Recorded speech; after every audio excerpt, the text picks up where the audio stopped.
Bonjour et bienvenue dans la deuxième partie de cette vidéo sur les idées pour optimiser un petit peu ses finances, apprendre un petit peu sur le budget, quoi faire de son argent.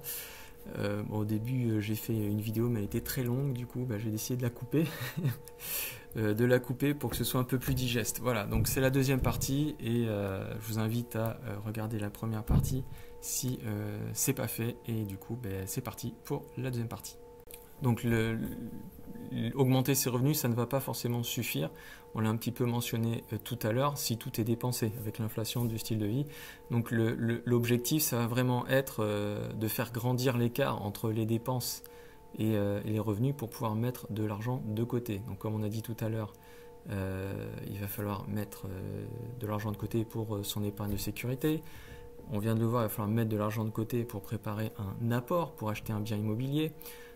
Et vous pouvez mettre de l'argent de côté pour d'autres projets que vous avez. Si par exemple vous achetez une voiture, comme on a dit tout à l'heure, si vous avez pour projet de réaliser un voyage qui est important pour vous, etc., ou si vous voulez mettre de l'argent de côté pour un autre projet que vous pouvez avoir, quel qu'il soit, il va falloir dégager de l'espace dans votre budget.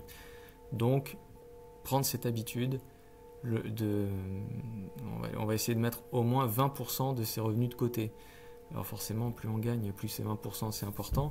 Et au début, si on a un budget vraiment très serré, quand on est étudiant, quand on démarre tout juste dans la vie active, quand on est seul et qu'on est au salaire minimum par exemple, c'est très difficile de mettre de l'argent de côté. Donc si 20% ça vous paraît énorme, si votre revenu aujourd'hui c'est le SMIC, qui doit être à peu près à 1400 euros si vous travaillez à temps plein, 20% c'est 280 euros. 280 euros de côté. Quand on est au revenu minimum, c'est beaucoup. C'est beaucoup d'argent, ça demande de la discipline. Donc peut-être commencer à ce moment-là par 5%. 5%, ça fait 70 euros. C'est possible, 70 euros. Et petit à petit, soit parce que vous arrivez à organiser votre budget de telle ou telle façon, vous allez pouvoir passer de 5 à 10%, à 15%, à 20%, voire plus. Plus vous allez réussir à mettre de l'argent de côté, mieux ce sera. Mais voilà, donc de garder ça à l'esprit, de commencer quelque part. Et faites ça en début de mois, juste après les prélèvements automatiques. Comme on a dit tout à l'heure, le revenu arrive dans votre compte. Vous mettez en place tous vos prélèvements automatiques à ce moment-là qui sont indispensables. Et juste après, vous enlevez l'argent que vous voulez épargner, que ce soit 5%, 10%, 15%, 20%, plus. Vous le mettez, hop, directement sur votre livret A ou votre livret d'épargne populaire ou sur cet autre compte d'investissement que vous avez éventuellement. Donc ça, dès le début du mois, comme ça, c'est sûr, l'argent est mis de côté. Si vous attendez la fin du mois pour vous dire je vais mettre de côté ce qui reste, il ne restera jamais rien, d'accord ? Et donc ne comptez pas là-dessus, faites-le au début et faites le reste du mois avec ce qui reste, plutôt que de se dire je verrai ce qui me reste à la fin du mois. Ça, c'est la mauvaise façon de faire. Les revenus passifs, il ne faut pas se laisser influencer forcément par tout ce que vous allez pouvoir voir sur les réseaux qui vous vendent des formations de ceci, de cela pour générer des revenus passifs, des trucs compliqués ou des trucs qui mènent à rien. Eux, ça leur fait un revenu passif parce que vous achetez leur formation, mais c'est pas forcément utile pour vous. Donc les revenus passifs les plus simples et les plus accessibles, si c'est ce que vous recherchez et ce qui vous permet éventuellement d'augmenter l'argent que vous pouvez avoir de disponible tout de suite, ça va être en France c'est le plus répandu, parce que c'est la tradition, c'est comme ça va être l'immobilier locatif. Ça veut dire vous achetez un bien immobilier que vous mettez en location et du coup le loyer de la personne que la personne qui est dans le logement va payer va vous permettre de rembourser une partie, la totalité ou plus que ce que va vous compter l'emprunt. Donc l'idée bien sûr c'est de chercher un bien immobilier dont la mensualité que vous allez payer à la banque va être inférieure à ce que le loyer du locataire va vous rapporter. L'objectif c'est au moins d'être à zéro. Il faut compter les différentes charges, taxes que vous allez devoir payer. En France, il y a des taxes pour tout, voilà, donc il faut anticiper là-dessus. Mais l'idée, c'est qu'une fois que vous avez fini de payer ce bien immobilier, dans, je sais pas, 15, 20 ou 25 ans, je ne sais pas combien de temps l'emprunt vous allez le faire, et bien une fois que ce bien immobilier, vous avez fini de payer à la banque, et bien le loyer, pour vous, ce sera un revenu passif à l'avenir. Donc ça peut être bien pour faire un complément de retraite, ça peut être bien pour revendre plus tard, éventuellement si vous avez besoin d'une somme d'argent pour d'autres projets. Mais l'idée en tout cas, c'est que c'est quelque chose qui va rien vous coûter en termes de balance, en termes d'équilibre budgétaire, et qui va pouvoir vous permettre de vous enrichir. Alors si vous arrivez tout de suite à avoir un bien qui est en positif, c'est-à-dire qui va vous dégager un revenu plus important que ce que ça vous coûte, c'est formidable. En plus, comme on a vu tout à l'heure, le loyer que vous allez faire payer à votre locataire, vous n'êtes pas obligé de le faire, bien sûr, c'est pas un conseil, je ne vous dis pas qu'il faut le faire, mais c'est quelque chose qui peut augmenter dans le temps, d'accord, et qui va augmenter dans le temps. Au bout d'un moment, vous êtes un peu obligé de le faire parce que les taxes augmentent, et donc qui va, au fur et à mesure, vous permettre d'avoir un écart plus important entre ce que vous coûte l'emprunt et ce que vous rapporte le bien. Alors bien sûr, dedans, il faut compter qu'il va falloir faire des travaux d'entretien, il va y avoir éventuellement de la casse, il peut y avoir des imprévus, des choses à remplacer, etc., qui seront à vos frais. Donc pour ça, il faut mettre de côté de l'argent sur un compte dédié pour ce projet-là. Mais globalement, l'idée, c'est que c'est un investissement, quelque chose qui va vous permettre de dégager un revenu sans que vous ayez besoin de travailler beaucoup dessus. Il faut suivre quand même l'histoire, mais voilà. L'autre chose qui est plus simple, ça va être tout simplement d'investir dans des actions à dividendes. Alors il y a plusieurs façons d'investir. Vous n'êtes pas obligé d'acheter des actions qui versent des dividendes, mais si vous voulez un revenu passif, vous pouvez acheter une action, c'est-à-dire une part d'une entreprise, et tous les mois, tous les 3 mois, ou tous les ans, ça dépend des entreprises, elles vont vous reverser un dividende, c'est-à-dire voilà, une partie des revenus que l'entreprise a fait et qu'elle n'a pas réinvesti, qu'elle n'a pas dépensé, elle choisit de le redonner aux personnes qui ont une part d'action. Vous entendez ça souvent aux infos, oui, telle entreprise a versé tant de dividendes à ses actionnaires, c'est scandaleux, et c'est toujours les mêmes qui s'enrichissent. Rien ne vous empêche d'acheter les actions de ces entreprises qui versent des dividendes. Donc vous pouvez aussi profiter de ça. C'est pas quelque chose qui est réservé, comme on va le voir juste après, mais donc voilà. Donc il y a cette possibilité aussi, parce que vous l'achetez une fois, vous pouvez investir dedans, pas grand chose, pas vraiment besoin de consacrer tant de temps que ça, et ça va vous permettre d'avoir un revenu qui va augmenter au fur et à mesure du temps.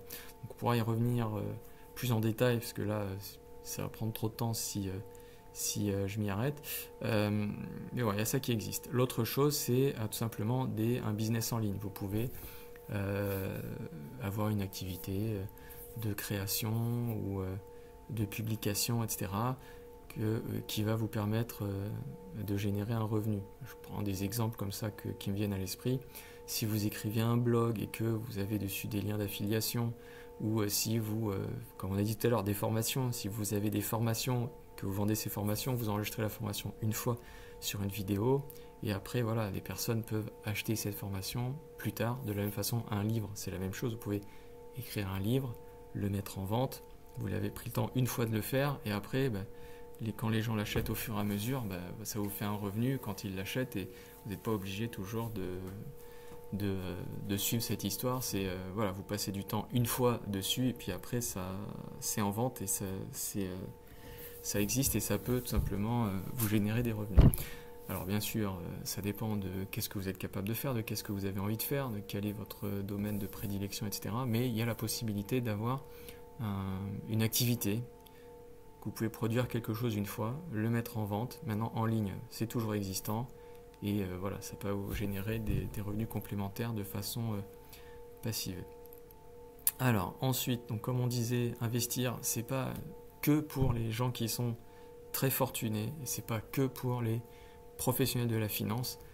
On n'en parle pas assez en France, bien que de plus en plus ça arrive, ce soit le cas, on parle de ça, mais tout le monde peut investir sur les marchés financiers, acheter des actions, des obligations, où vous pouvez acheter aussi des SCPI, etc. Il y a plusieurs façons d'investir et vous n'êtes pas obligé de faire des trucs qui sont très compliqués. Alors, c'est pas pour dire qu'il faut prendre ça à la légère et faire les choses de façon autopilotée sans rien comprendre à ce qui se passe, mais vous n'êtes pas obligé d'y passer non plus trop de temps. Et vous pouvez voir qu'on peut mettre très simplement des choses en place et même avec pas beaucoup de moyens. C'est plus une question d'habitude, de prendre les bonnes habitudes et petit à petit de faire grossir un petit peu son capital. D'ailleurs, on parlait de dividendes tout à l'heure, revenu passif, mais c'est pas forcément la seule stratégie ou la meilleure stratégie pour vous. Ça dépend un petit peu de qu'est-ce que vous voulez. Est-ce que vous avez besoin de quelque chose maintenant? Est-ce que vous voulez planifier pour plus tard, etc.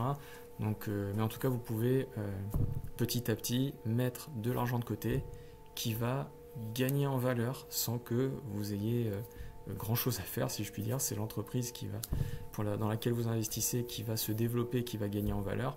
Et du coup, la part que vous avez dans le gâteau, au fur et à mesure que le gâteau va grossir, cette part va aussi grossir. Donc ça, c'est quelque chose qui est intéressant. Donc il ne faut pas forcément faire des choses risquées.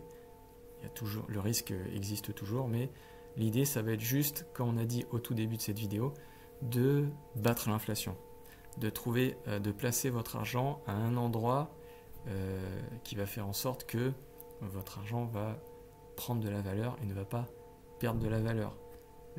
Sur votre compte courant, sur le livret A, ça perd de la valeur. Sur le livret d'épargne populaire, ça prend un petit peu de valeur. Et après, il y a d'autres, sur les actions, l'idée, ça va être de réussir à battre cette inflation. L'inflation en moyenne, on est à 2% par an.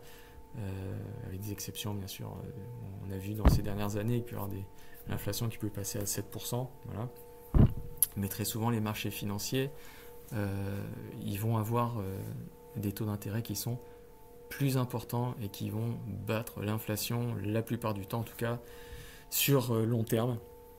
Long terme, vous allez au moins compter 10 ans, d'accord? Donc c'est de l'argent, vous n'avez pas besoin de cet argent tout de suite, mais plus tard ça vous permettra d'avoir des possibilités que vous n'auriez pas si vous n'avez pas investi d'argent.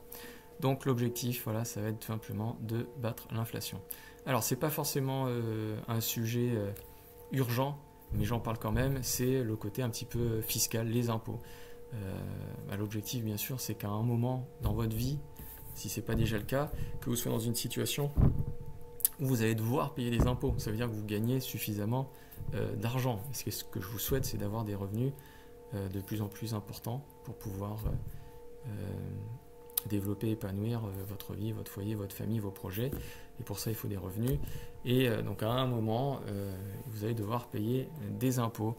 Et si on ne se pose pas de questions, si on se contente juste de suivre le guide des déclarations, vous risquez de payer plus d'impôts, alors que si vous vous renseignez sur des stratégies fiscales, vous pourriez réduire la part que vous allez payer d'impôts. Des stratégies plus d'investissement qui vont vous permettre de ne pas forcément payer beaucoup d'impôts. Il y a plein d'autres dispositifs qui existent. Je ne suis pas un professionnel de la fiscalité, mais vous pouvez vous renseigner là-dessus. Donc là, l'idée vraiment, ça va être de trouver une stratégie, de se renseigner, de s'informer, même si vous ne payez pas encore des impôts.